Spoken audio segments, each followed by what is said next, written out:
Thank you all for coming. This is a particularly special Gulf Chat. We're thrilled to have Susan Gibbs, who is the granddaughter of William Francis Gibbs, or WF, as I'm told that he called himself, the designer of the SS United States, which rests just down from us. Susan was very gracious to come over here. She's been very active in the legacy, preserving the legacy of her grandfather and attempting to preserve and tell the story of the ship as well. She's the president of the SS United States Conservancy, which owned the ship for a period of time and was actually the entity that sold her to Okaloosa County to be developed as a fishing reef.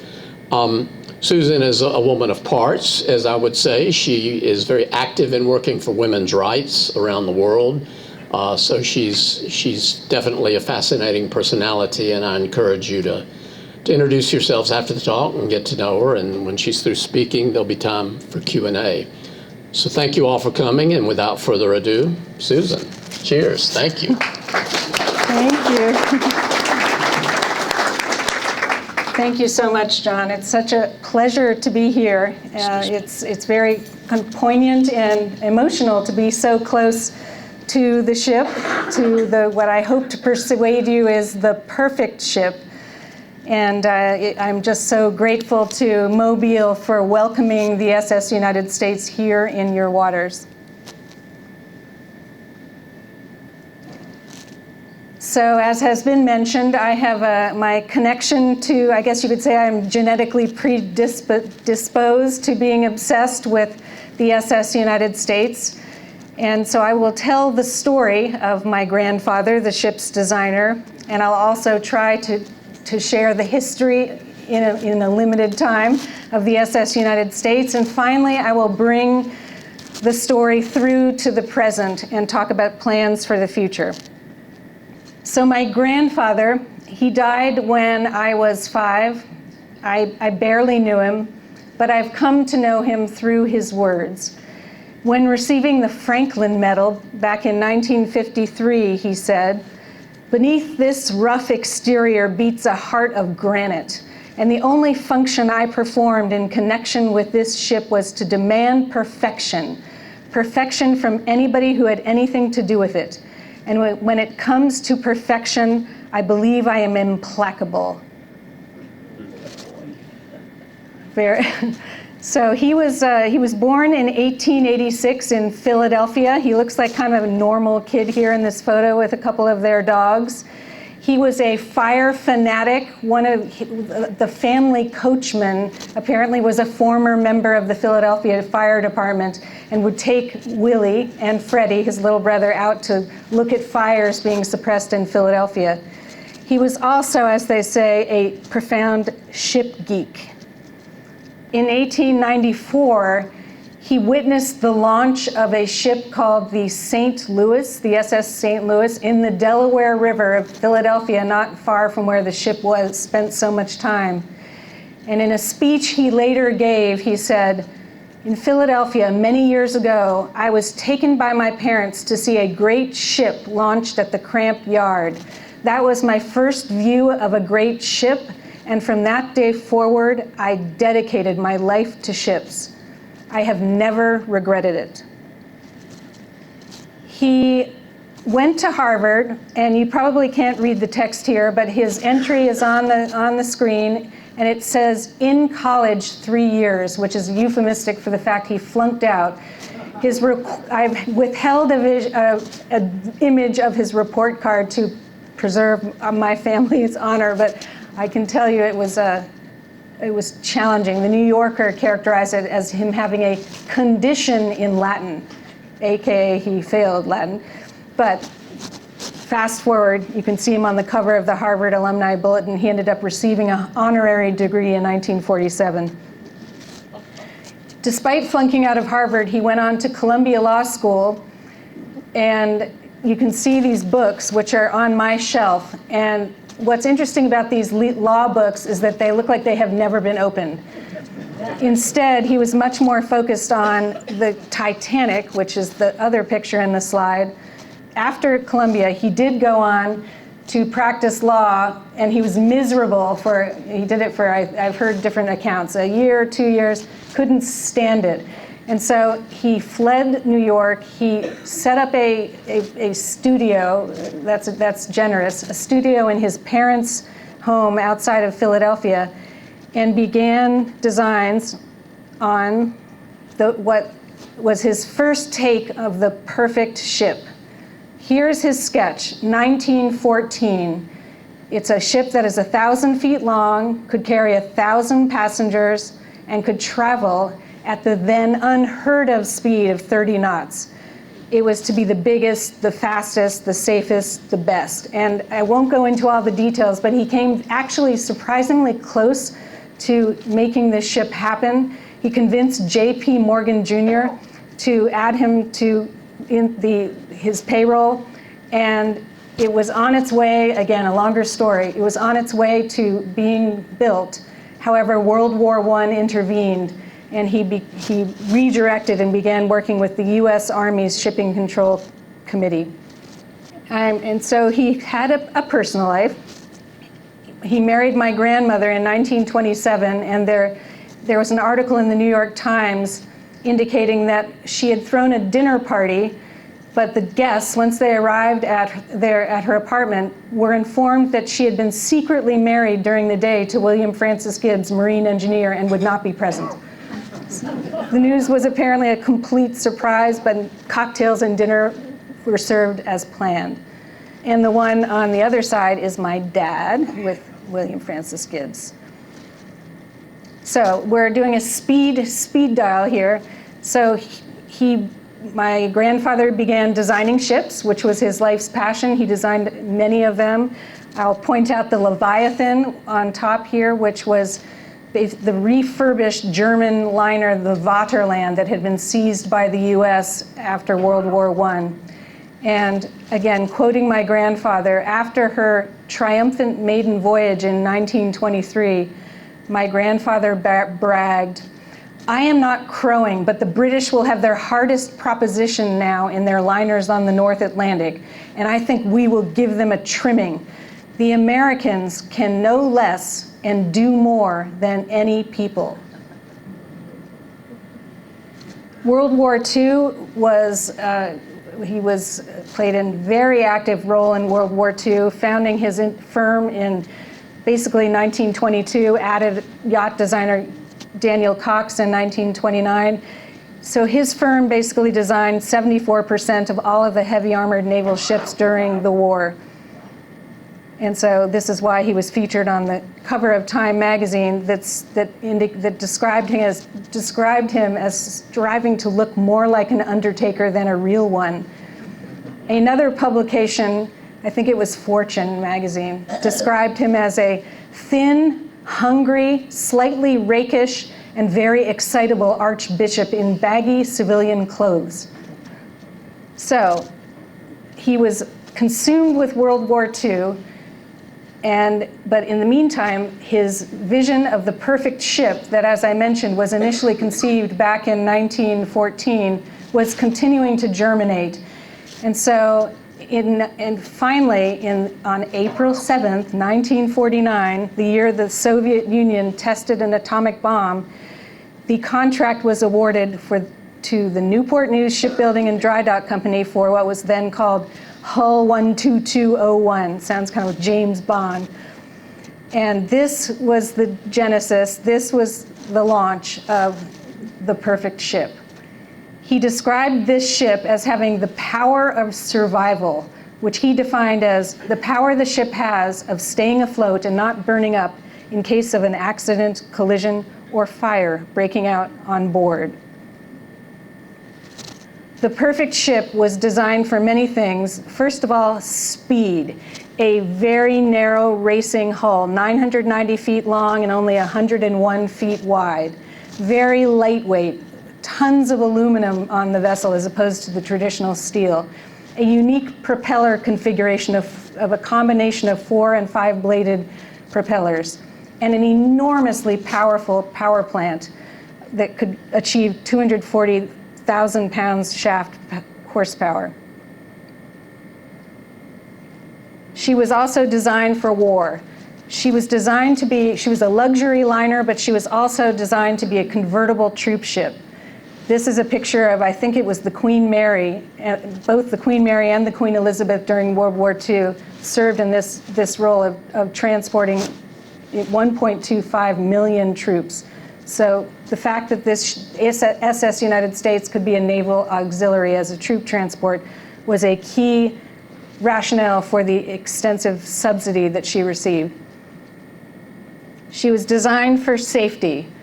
She had two independent engine rooms. She had 19 bulkheads and 20 watertight compartments. So if she was damaged, as for example the Titanic was with the incident with the iceberg, she would not have sunk because it would have been compartmentalized.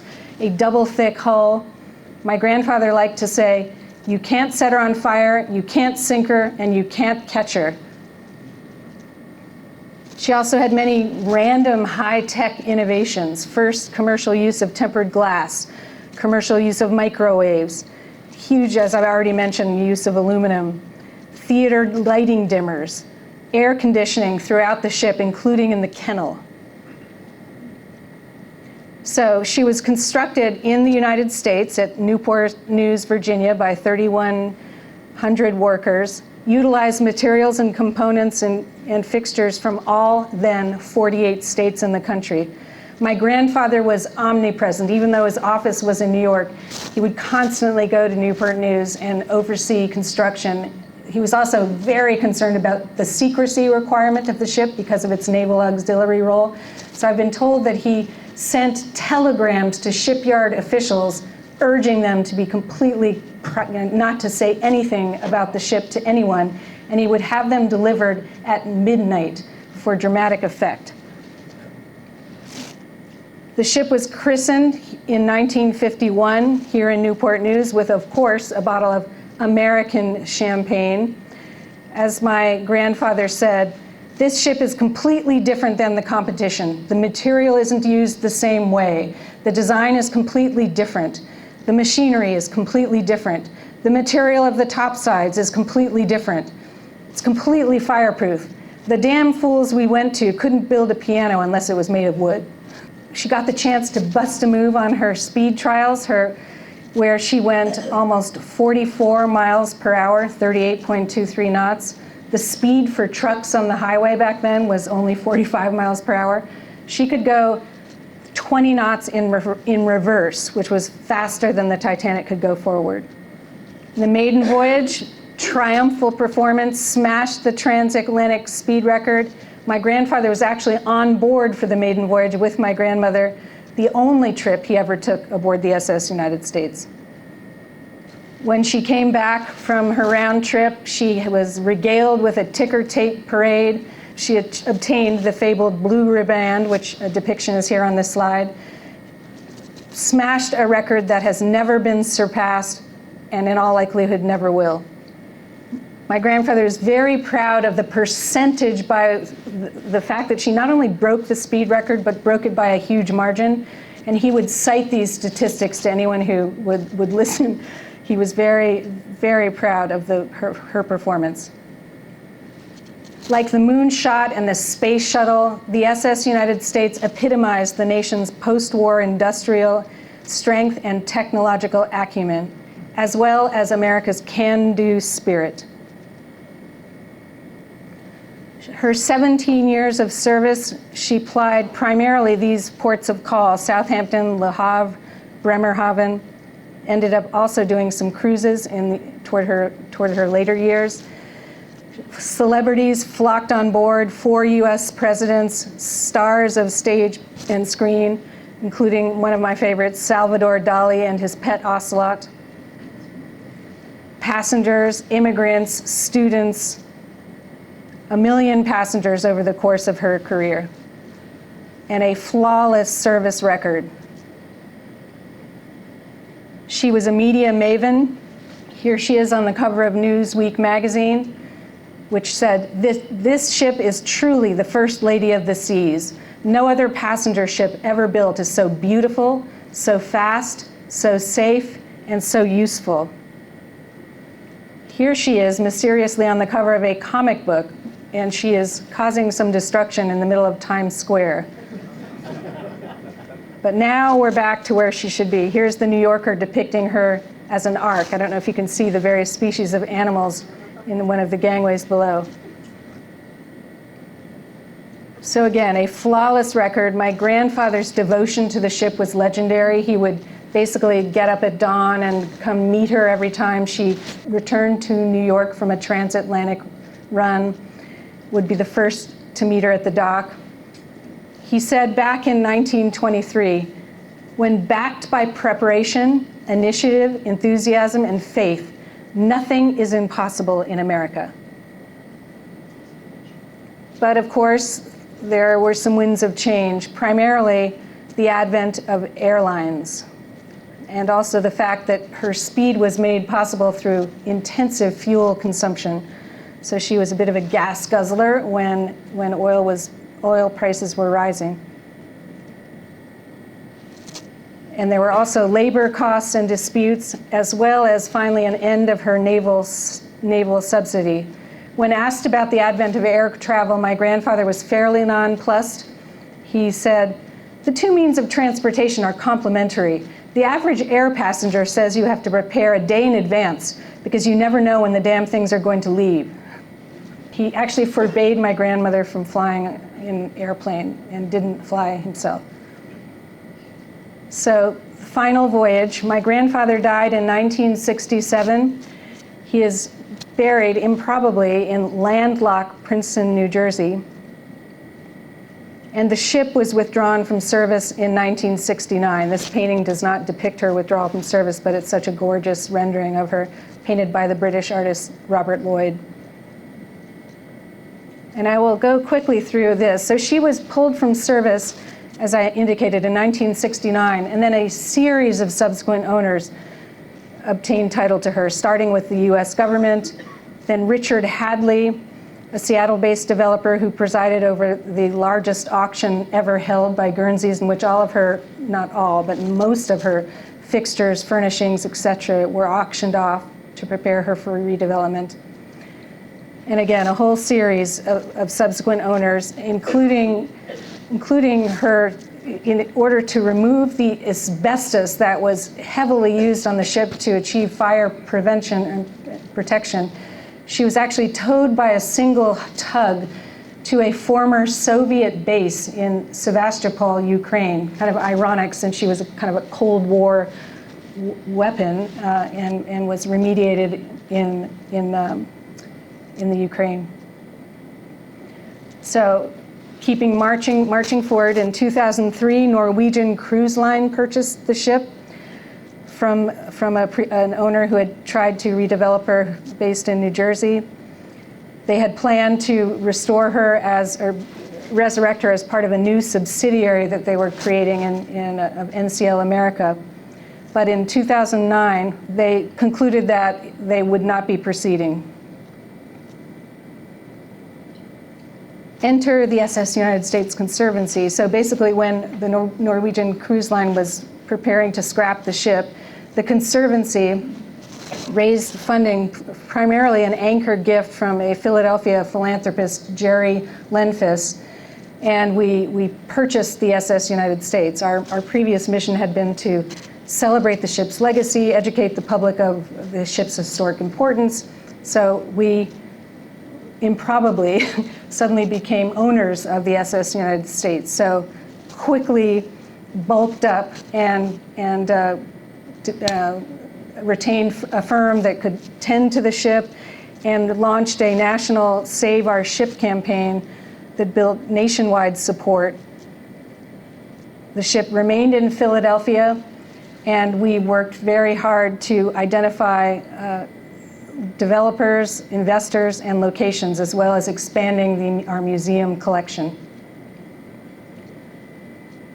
So here is one of our great supporters, Jim Poland, indicating that just the pride that he felt, as all of our supporters and members have felt, in the importance of America's flagship, the SS United States. Captured the imagination of children, of people from, as I indicated, all over the world, 40 countries. It was also, the Conservancy has helped people reconnect with their own histories of the ship. Here's a trio showing them boarding the SS United States and at a reunion that we facilitated. Brought the ship back into the public eye, media coverage worldwide, all the major national networks covered the ship's story. Also, exhibitions in partnership with other institutions. This shows one that we did in the Independent Seaport Museum in Philadelphia.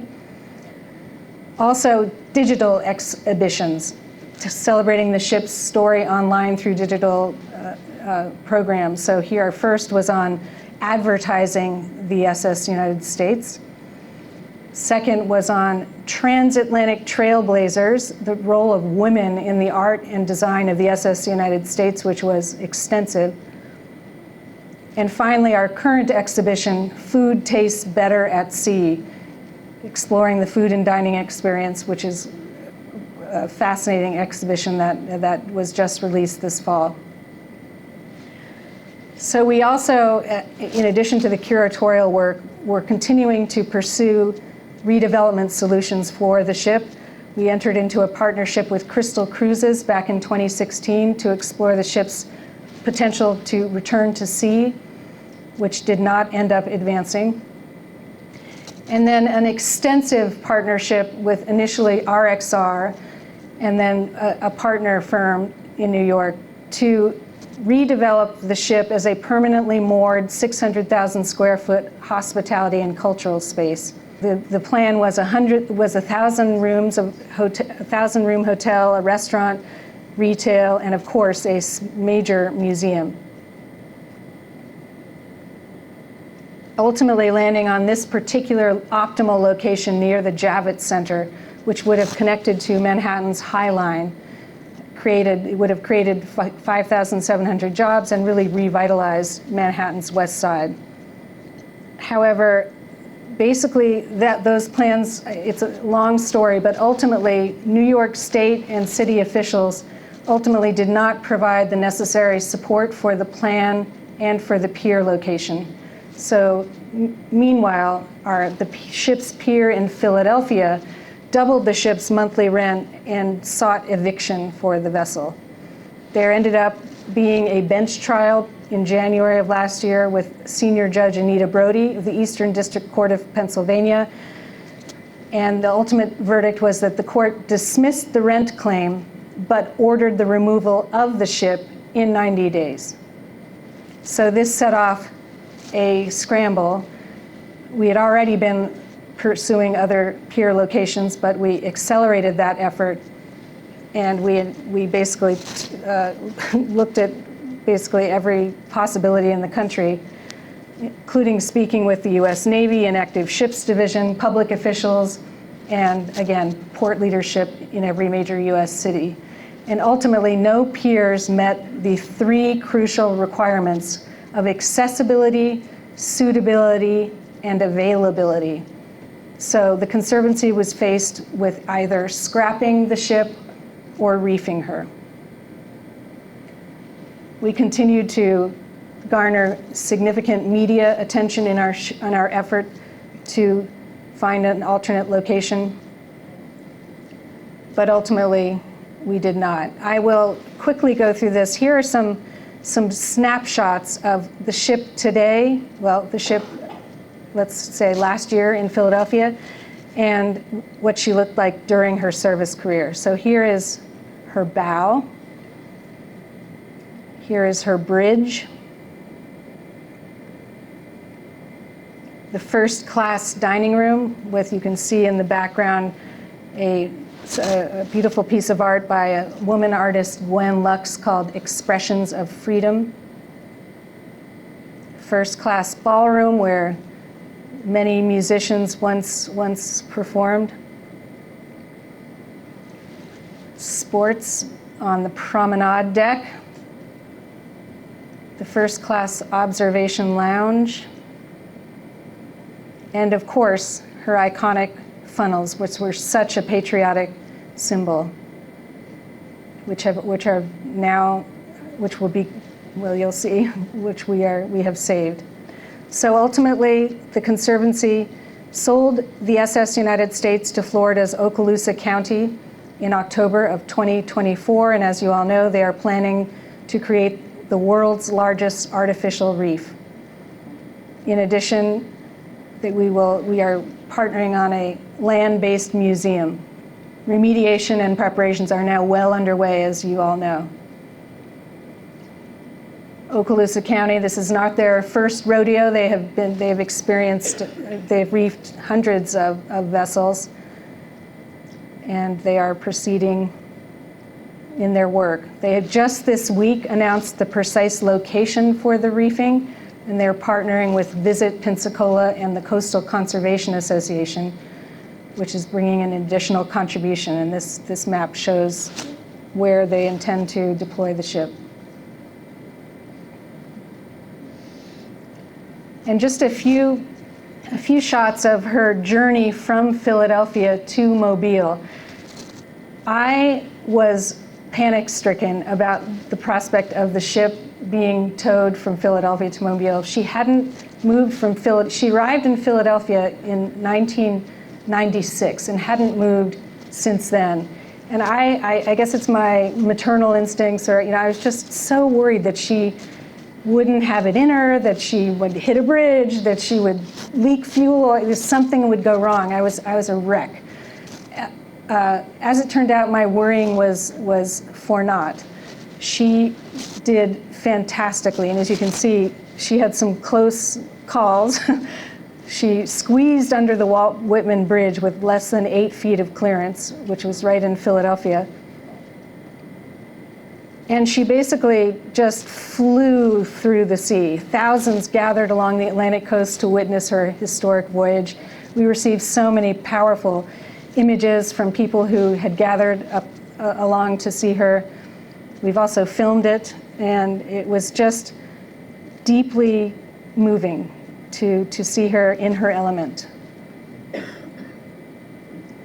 One encounter off the shores of Pompano Beach, Florida, was with the captain of the Royal Caribbean, their ship, the Utopia of the Seas, and that he basically diverted course so that the two ships could have a direct encounter, and sounded his whistle 3 times in honor of the SS United States. And you can just really see the difference between in look of the SS United States, epitomizing a historic liner, and a example of a modern cruise ship with, I would say, not quite as svelte.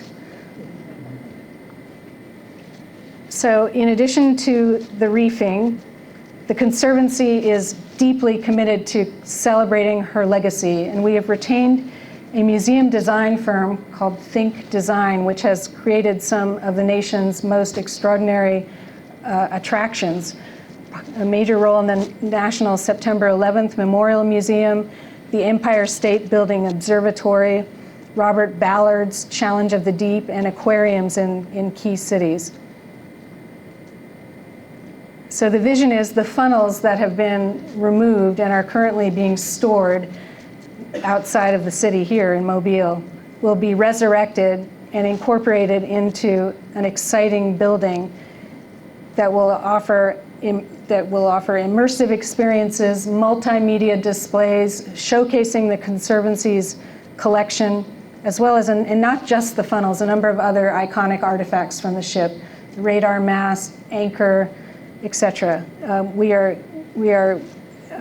thrilled to be able to tell her story with these special items that will not be used in the reefing. And just if this isn't clear, the reason why the funnels had to be removed is that otherwise the ship would be too tall in the water and pose a navigational hazard. So it was Okaloosa County's requirement that the funnels be removed so that she could be placed in shallower water. And so we're very fortunate to be able to repurpose them. And so the museum and visitor experience will, of course, tell her story, but it will also use her story to ask questions and to challenge visitors about today. She really was the perfect solution for the mid-century American moment. what do we need now in this moment that we all live in? What are the technological horizons that we must surpass? So we will use the ship to explore much bigger questions than just her particular story.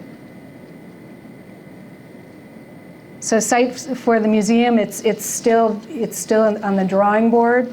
Site selection remains in progress, and artifacts are being restored and consolidated.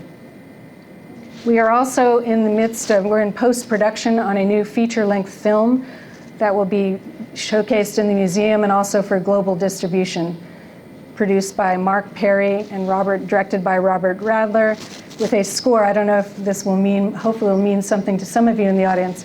The score is by Robbie Krieger from The Doors. So in short, the SS United States Conservancy and all of us, me personally and everyone involved, remains steadfastly committed to honoring the ship's legacy and celebrating her story. And I'll go back to my grandfather and his sense of perfection. Wrote, "Beneath this rough exterior beats a heart of granite, and the only function I performed in connection with this ship was to demand perfection. Perfection from anybody who had anything to do with it. And when it comes to perfection, I believe I am implacable." And I also believe I said that quote twice. So you will really remember it. And here she is. She just was and is a soaring symbol of American technological excellence, resilience, and what our country can accomplish. And here is my grandfather gazing at his ship as he was inclined to do. A reporter once asked him if it was true that he loved the SS United States more than his wife. And he said, "Yes, 1,000% correct." So hopefully I've convinced you that we have a perfect ship on our hands, just a little bit ways down the water. And I just thank you so much for being here, and for the museum, the Maritime Museum of the Gulf, for inviting me. And I'm happy to answer questions if we have any time. So thank you.